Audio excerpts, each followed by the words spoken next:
में देखना चाहे, खुद का कोई अस्तित्व नहीं। देखिए कितना कितना ज्यादा प्रभु अपने भक्तों से प्रेम करते हैं, कितना अधिक प्रेम करते हैं। जहां जहां प्रेम आता है वहां वहां परमात्मा झुकते हैं। चाहे रामचरितमानस में देख लो, चाहे श्रीमद् भागवत महापुराण में देख लो, झुकते हैं कि नहीं झुकते हैं? गोपियों के सामने क्यों झुके, बताइए आप, क्यों झुके? अब आप विचार कीजिए, वो गोपियां जो अनपढ़ हैं, जिनके पास वेद शास्त्रों का ज्ञाता नहीं, जिनके पास वेद शास्त्र नहीं, जिनके पास कुछ नहीं, जो केवल अनपढ़ हैं, गवार हैं। उद्धव जी यही तो सोच के आए थे ना कि अनपढ़ गवार गोपियां हैं, जाकर के निर्गुण ब्रह्म की आराधना सिखाऊंगा तो वो गोपियां निर्गुण ब्रह्म में लग जाएंगी और कृष्ण को भूल जाएंगी। लेकिन गोपियों ने क्या किया? गोपियों ने उस वक्त अपने प्रेम रूपी यमुना में उद्धव जी महाराज को नहला दिया। गोपियों ने कहा कि आप ज्ञानी बनकर के आए हैं, लेकिन हम प्रेमी हैं और हम जानते हैं कि परमात्मा मिलेंगे कैसे। हमें ये नहीं पता निर्गुण ब्रह्म क्या है, सगुण ब्रह्म क्या है। हम तो बस ये ही जानते हैं कि हम कृष्ण से प्रेम करते हैं, कृष्ण हमसे प्रेम करते हैं, इसलिए इस वृंदावन के कण कण में वो गोविंद हमें नजर आते हैं। आप क्या सोच रहे हो कि आप गोविंद को मथुरा में छोड़ा है तो गोविंद यहाँ वृंदावन में नहीं है? अरे आपके लिए मथुरा में होंगे, हम गोपियों के लिए तो जहां देखते हैं वही कृष्ण नजर आते हैं, जहां देखते हैं वही वो परमात्मा दर्शन देते हैं। और देते थे प्रभु, देते थे। गोपियां जहां देखती थी, गोपियों ने कहा उद्धव जी से, वो देखो कदम्ब के वृक्ष के ऊपर हमारा कृष्ण बैठ रहा है, तुम्हें दिख रहा है? गोपियों की बात सुन के उद्धव जी ने देखा, कहा नहीं दिख रहा। कहा वो देखो यमुना जी के तट पे हमारा कृष्ण खेल रहा, तुम्हें दिख रहा है? गोपियों ने कहा नहीं दिख, गोपियों ने कहा दिख रहा है। उद्धव जी ने कहा हमें नहीं दिख रहा। कहा बस यही तो बात है, आप जैसे जो बृहस्पति जी के शिष्य हैं, ऐसे उद्धव जी महाराज को भगवान नहीं दिख रहे और हम जैसी अनपढ़ गवार गोपियों को कण कण में दर्शन दे रहे हैं। क्यों देते हैं? क्योंकि ये तो प्रेम की बात है, बंदगी नहीं। प्रेम है, ये प्रेम है और आपको दिख नहीं रहे। कैसा प्रेम है? प्रेम के कारण भगवान निराकार ब्रह्म भी आकार में आते हैं। भोलेनाथ ने ये वर्णन किया और अवतार क्यों लेते हैं तो भोले बाबा वर्णन करते हैं, जब जब होए धर्म की हानि, जब जब होए धर्म की हानि, बाढ़हि असुर अधम अभिमानी, बाढ़हि असुर अधम अभिमानी,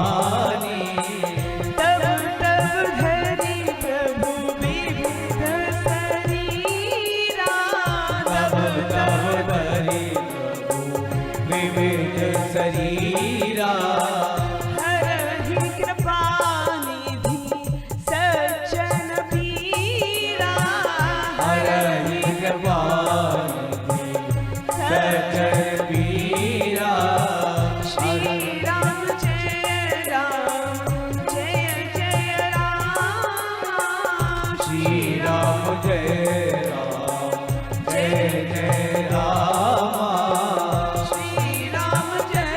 राम जय जय राम,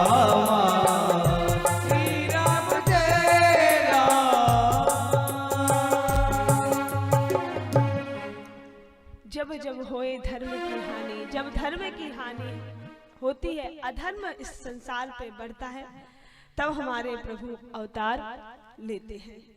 और भोलेनाथ ने कहा कि देवी, भगवान के अवतार लेने के बहुत से कारण हैं, लेकिन 5 मुख्य कारण मैं आपके सामने रखूंगा। 5 मुख्य कारण मैं रखूंगा। कहा ठीक है। और देखिए 5 कारण भगवान के अवतार लेने के, राम रूप में आने के। पहला कारण भोलेनाथ ने बताया कि देवी एक बार सनत कुमार आदि ऋषि, जिनकी संख्या 4 थी, सनक, सनंदन, सनातन और सनत कुमार, ये चारों ऋषि पहुंच गए भगवान के धाम उनसे मिलने के लिए। लेकिन भगवान के द्वारपाल कौन थे? जय और विजय। जब सनत कुमार आदि ऋषि पहुंचे और उन्होंने कहा कि हमें भगवान के दर्शन करना है, तो जय विजय ने अंदर जाने से, प्रवेश से मना कर दिया, निषेध कर दिया। यहाँ जैसे ही सनत कुमार आदि ऋषियों ने देखा कि ये जय विजय हमें जाने नहीं दे रहे हैं, बार बार कहा कि देखो हमें अंदर जाने दो, हमें अंदर जाने दो। 3 बार कहा कि हमें भीतर जाने दो, हमें भीतर जाने दो, हमें भीतर जाने दो, लेकिन तीनों बार ही जय विजय ने मना कर दिया। एक सूत्र यहां देना चाहूंगी। देखिए, एक बात आप हमेशा अपने जीवन में नोट करके रख लें। कभी कभी क्या होता है कि हम पूजन में या भगवान के कार्य में लगे रहते हैं, उसी वक्त यदि हमारे द्वार पर कोई आ जाए तो हम सोचते क्या हैं? हम सोचते हैं कि पहले पूजा कर ले, फिर उसके बाद मिलेंगे। यही सोचते हैं ना, कि अपराध ना लगे, पाप ना लगे। लेकिन आप लोगों को एक बात स्पष्ट कर दूं कि हमारे शास्त्र कहते हैं, यदि आप घर में पूजन में भी बैठे हैं, किसी अनुष्ठान में भी बैठे हैं, और उस वक्त आपके द्वार पर कोई अतिथि आ जाए या कोई श्रेष्ठ आ जाए, तो उस समय अपनी पूजन को वहीं पर प्रणाम करके सबसे पहले उसका स्वागत करना चाहिए। ये शास्त्र कहते हैं, उसका स्वागत पहले करना चाहिए। उसके बाद फिर भले आप पुनः आ जाओ और आकर के फिर अपनी पूजा को पूर्ण करो, लेकिन ऐसे में दोष लग जाता है। अक्सर हमारी यही सोच रहती है कि नहीं, पहले पूरा कर ले। देखो, हमारे शास्त्रों में पहले ही लिख दिया गया, अतिथि देवो भव, मतलब भगवान ही, देवता ही आपके द्वार पर आए हैं उस समय। तो उस वक्त जो हम पूजन कर रहे थे, अनुष्ठान कर, अब रामचरितमानस में भी देख लीजिए, इस बात का स्पष्ट उदाहरण मिलता है। आपने देखा है, पुष्प वाटिका का प्रसंग सुना है। पुष्प वाटिका में जब माँ जानकी पार्वती मैया की पूजन करने के लिए गई, तो उस समय हमारे राघव सरकार आए, और राघव सरकार जब आए तो अभी माँ जानकी ने पूजन प्रारंभ ही किया था कि एक सखी आई, और सखी आकर के कहने लगी कि जानकी चलो चलो, वो 2 राजकुमार आज आए हैं, तुम्हें दर्शन करना है। और जैसे ही माँ ने सुना कि वो 2 राजकुमार आए हैं, उनके दर्शन करना है, तो माँ जानकी ने अपनी पूजन को वहीं पर विश्राम दिया है, माँ पार्वती को प्रणाम किया। इसके बाद माँ जानकी गई हैं, राम जी का दर्शन किया है, और राम जी का दर्शन करने के बाद फिर से आई है मंदिर, और मंदिर में आकर के फिर से अपनी पूजन प्रारंभ किया, और पूजन को पूर्ण करके विराम देते हुए अपने महल की ओर प्रस्थान हुई है। क्योंकि ये नियम है। आपने वो कथा सुनी होगी शायद, कि काकभुसुंडी जी थे। काकभुसुंडी जी को इसी चीज का तो दोष लग गया था। किस चीज का दोष लगा था? भोलेनाथ की पूजन कर रहे थे काकभुसुंडी जी, और भोलेनाथ की पूजन जब कर रहे थे तो आगे सामने से गुरुदेव भगवान आ गए। काकभुसुंडी जी ने सोचा कि अरे गुरुदेव आ गए हैं, तो अब मैं पूजा पूरी कर लूं, उसके बाद गुरु का स्वागत कर लूंगा, गुरुदेव से प्रणाम कर लूंगा। यह ऐसा सोच करके काकभुसुंडी जी पूजन में ही बैठे रहे। गुरुदेव तो बेचारे सीधे साधे थे, कुछ ना बोले, लेकिन भोलेनाथ यहाँ पर क्रोधित हो गए, और भोलेनाथ ने क्रोध में आकर के काकभुसुंडी जी को श्राप दे दिया कि तुम अपने गुरु के आने पर भी, एक श्रेष्ठ के आने पर भी इस तरीके से बैठे रहे, जाओ मैं श्राप देता हूं, तुम्हें अजगर की योनि प्राप्त हो। और काकभुसुंडी जी अजगर बन गए। तब फिर क्या हुआ? तब वही गुरुदेव सोचने लगे, भले गलती कर ली, लेकिन है तो मेरा शिष्य और मुझे ही इस योनि से मुक्ति दिलानी पड़ेगी। तब उन्हीं गुरुदेव ने भगवान भोलेनाथ को प्रसन्न करने के लिए रुद्राष्टकम की रचना की। वो रुद्राष्टकम जो हम गाते हैं, क्या नमामि समीसान निर्वाण रूपम गाते हैं ना, वही रुद्राष्टकम की रचना किसने की है? काकभुसुंडी जी के गुरुदेव ने भोलेनाथ को प्रणाम करने के लिए।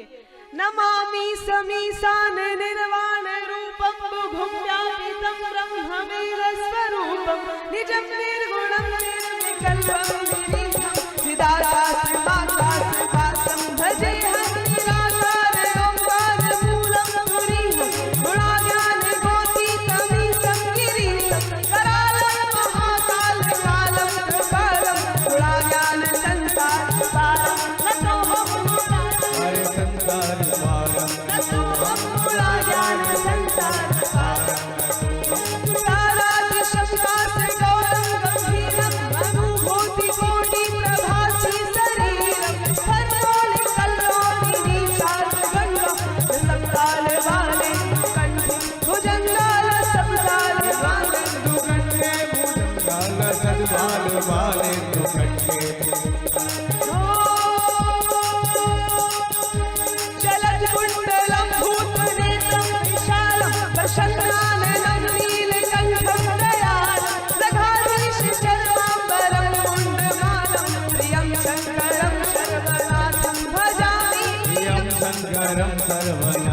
भजामि प्रियं शंकरं सर्वनाथं भजामि प्रियं शंकरं सर्वनाथं भजामि प्रियं शंकरं सर्वनाथं भजामि।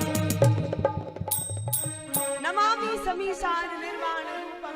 इस तरीके से इस रुद्राष्टकम की रचना की।